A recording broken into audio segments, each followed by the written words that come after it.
From the Heritage Foundation, I'm Tim Descher, and this is Heritage Explains.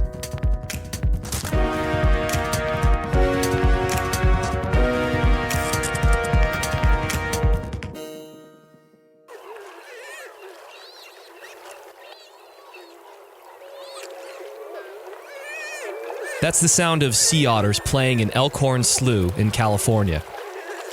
If you're in San Francisco and you get a chance, I highly recommend taking the 2-hour drive south on the Pacific Coast Highway, renting a kayak, and hanging out with them for the morning or the afternoon. They are remarkable creatures. Did you know that sea otters were almost extinct? But because of efforts to preserve the population, they're slowly but surely growing. They're able to do this because they were given protected status under the federal government in the early 70s. Who wouldn't want to protect these awesome creatures?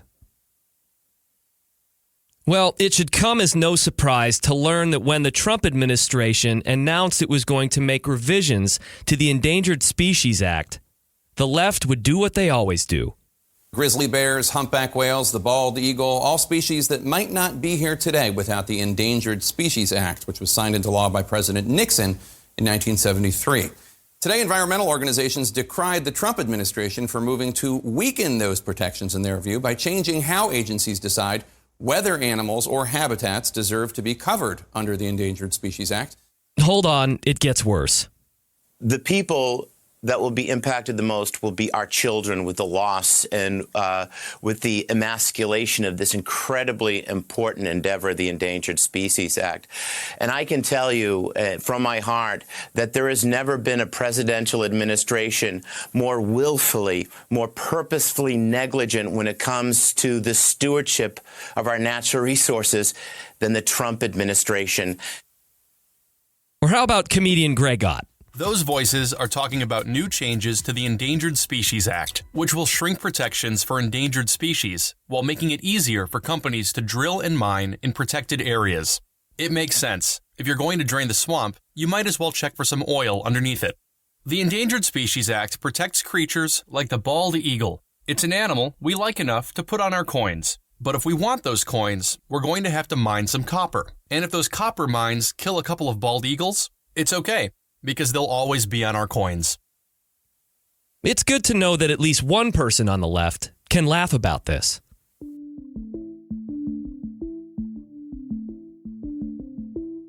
But taking a step back, there's one thing missing from all of the media's talk about the Trump administration's revisions to the Endangered Species Act. The potential that it could actually save more species from becoming extinct. But how could this be? As well-intentioned as it was when it was passed, maybe the Endangered Species Act hasn't been as effective as the left claims. Maybe the results are not good enough for what we spend on it. And how about the unintended consequences?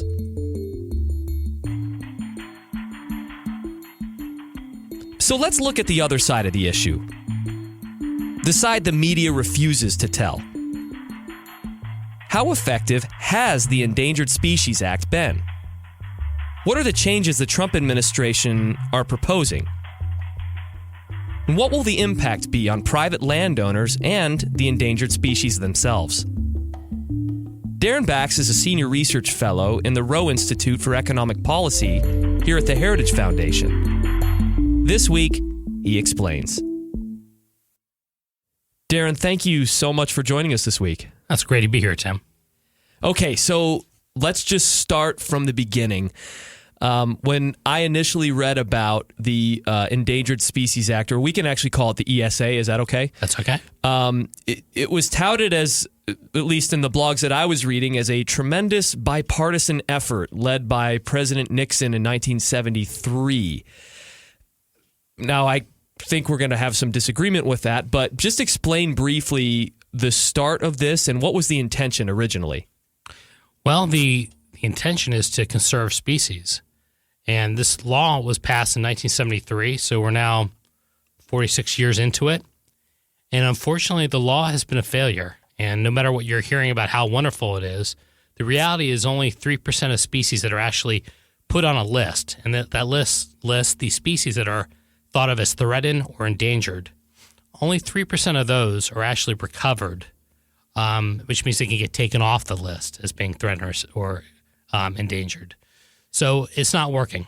Okay, get into the mechanics of the law just for a second. Now, when I was first reading about this, I was kind of having a hard time understanding the different kind of levels of protection. If endangered is the highest of protections needed, what are there levels below it?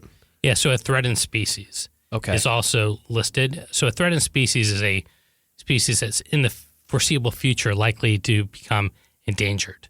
And they can look pretty far out in the future of 50 to 75 years. So it's by itself, that's pretty ridiculous. Yeah, I was going to say, how do you define that? and that's a problem. Absolutely.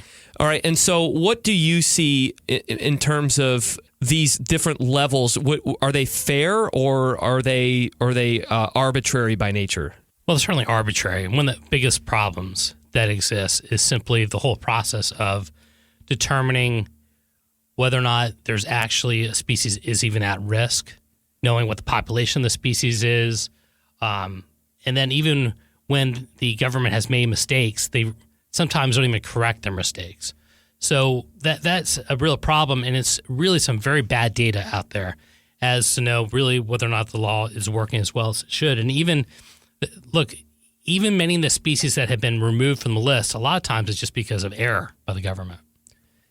And so really this law has been a pretty much a failure. Well, I think what's really important is that it has failed to achieve its purpose, as I talked about, in terms of conserving species. But the other thing that's really problematic with the law is that it infringes on private property rights.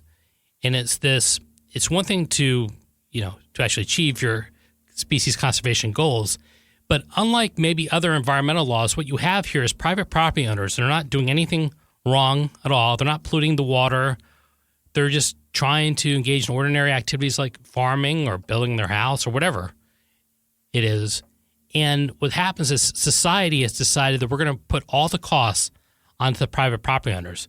They're going to have to deal with the land restrictions, not being able to use their land. And then society doesn't bear the costs the property owners do. And there's something called regulatory takings. It's when the government regulates property so much, at least in theory, that there's no value or it reduces the value of it.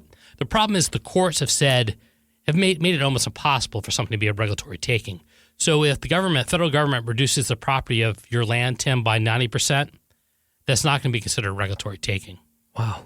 And we're going to continue to get more into this as we go through the interview, but I want to give you a quote here from the World Wildlife Fund.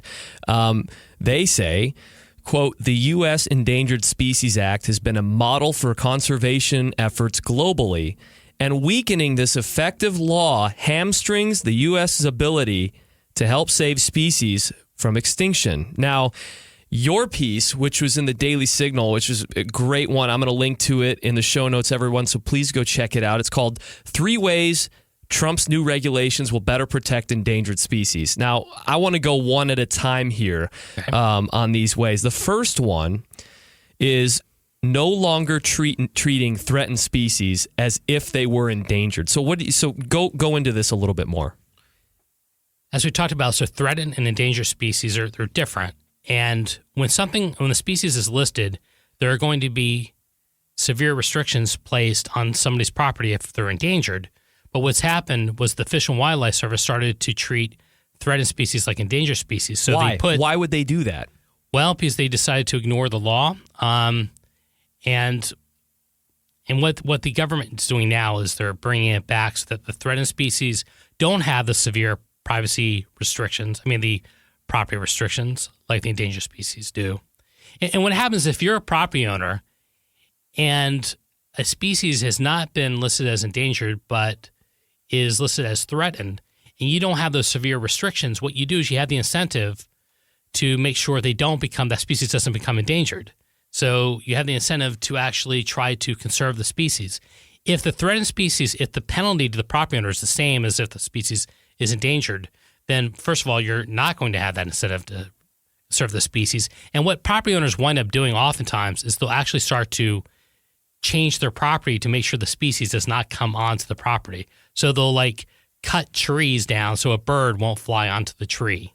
Because they know how onerous it is once an endangered species is on their property. So you've created a situation where the property owners have a disincentive to actually help to achieve the law's objectives. The second point you make, I think, is interesting, and I hope you can go into it as well. But you say that these changes go to promote more transparency. How is that? You stated that quote from before was the World Wildlife? Yes, sir. Yep. Yeah. So one of the problems with the law is that it is, as implemented, has been a failure. And so when I hear the law has been a success or these changes will weaken the law, it's kind of laughable, because what needs to happen is this law needs to be improved. The implementation needs to be improved. One way of doing that is to actually know what does the whole law, what is it actually costing us? Now, it's one thing. So when you list a species, you're not supposed to take into account cost issues. You're just supposed to decide from a scientific perspective, is a species threatened or endangered? That's fine. But so what the government is proposing now, which is good, is to continue to do it that way. But it's important for the public to know what the actual economic costs are of listing the species. What does it mean for property owners? What does it mean for jobs? What does it mean for infrastructure projects that people need, like water? That's information the public should have, and also helps to, when you have that information, it informs policymakers and the public as to how you might be able to improve the law. What's happened in media accounts is that they are trying to make it sound like instead of listing the species based just on the science, the Trump administration is proposing to take into consideration economic issues as well. That is expressly, the rule expressly says it's not what it's doing. In fact, in the EPA, when they set like air quality standards, they're not supposed to consider economic issues either. They don't. But when they set the standards, they do inform the public what the costs are, so that the public actually knows. It's the same exact thing. And I think it's one of the biggest lies that's out there right now. How about the third one? And this is important because you talked about it more in terms of land use and how the federal government is using this as a way of controlling private land. And you do in the piece an interesting case in Louisiana. Why don't you get into that a little bit? Yeah, so the Dusky Gopher frog is an endangered species, and it exists in Mississippi, but doesn't live in Louisiana. It hasn't lived in Louisiana, been seen in Louisiana for over 50 years. There is some land in Louisiana where the Fish and Wildlife Service wanted to designate that land as critical habitat for the Dusky Gopher frog, even though, again, the frog hasn't been there for over 50 years. And the land in no way could actually support the frog. The frog couldn't survive on the property at all. So the only way the frog could survive is if the property owner decided they have to make some drastic changes to the property, which they weren't going to make. So you've got the government fighting this lawsuit, trying to designate land for the Dusky Gopher frog as critical habitat. And for what end? It's not going to help the Dusky Gopher frog. And what it's going to do is it's going to cost millions of dollars to the private property owner in Louisiana. The good news is, as it all played out, the government did settle with the property owner, and at least that's something good. So what is the Trump administration doing to curtail this? Well, they're trying to make sure that if a property is not actually occupied by the particular species, then it's less likely that you're going to designate that as critical habitat in very simple terms. So if the frog doesn't actually live in Louisiana, we're not probably going to designate that as critical habitat. Maybe, but it's unlikely. In response to all this, Speaker Pelosi said that this is an obvious example of the administration putting, quote, special interests ahead of public interest. Yeah, well, if Dusky Gopher frog is a special interest, then maybe she's right about that. Well, it's a good point. I think she's doing, and what I do in prep for this is I try and read everything the left is saying. And one of the main things that I'm reading is that this is a handout to big oil and all the different mining activities here. So what is your response to that? Well, honestly, I mean, even though I was joking about the Dusky Gopher frog as a special interest, the reality is these changes are designed to help species conservation. So again, if the animals and the plants and the threatened and endangered species are special interest, then yes, it is a handout to them because it's designed to help them.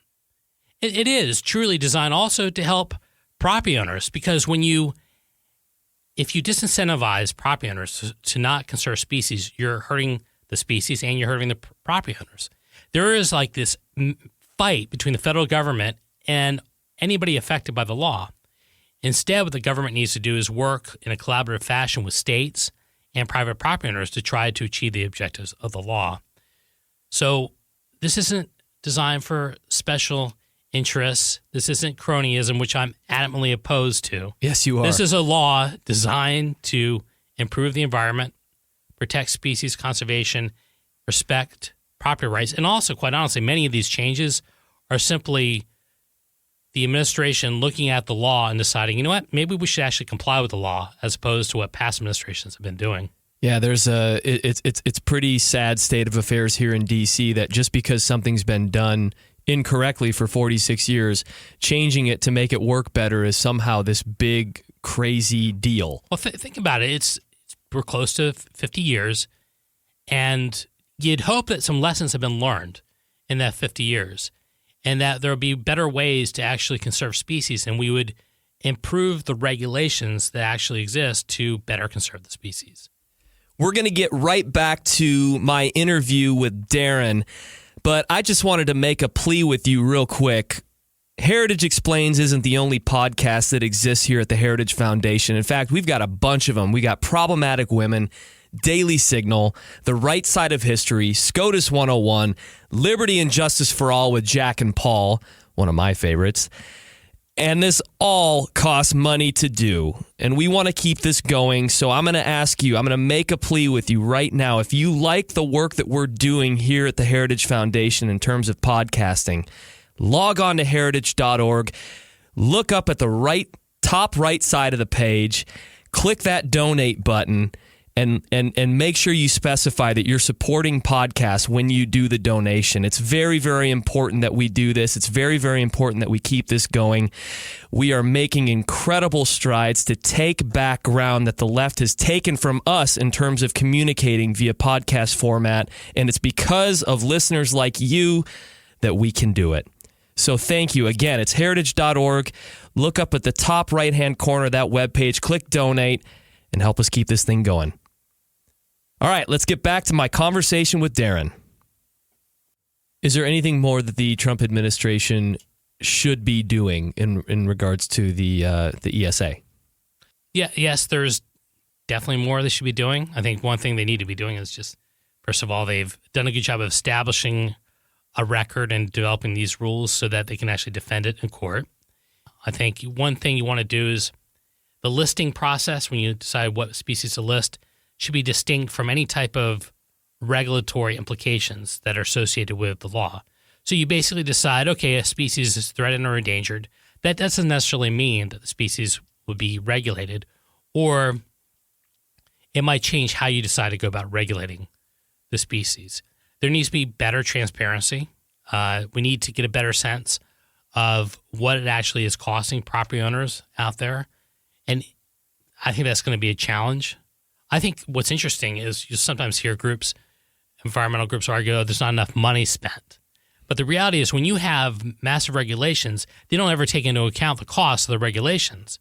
This is what happens is if you're a government agency and you want big government, but you don't have money appropriated to you to actually spend the money, what you do is you say, okay, let's just create a bunch of regulations and we'll let the Americans, the taxpayers and the property owners bear the costs of it. And that's actually what's happening. And we need to know what those costs are. Darren, I really appreciate you coming in and shedding a bit more light on this. Thank you, Tim. And that's it for this week's episode of Heritage Explains. Keep it coming, folks. We love hearing from you.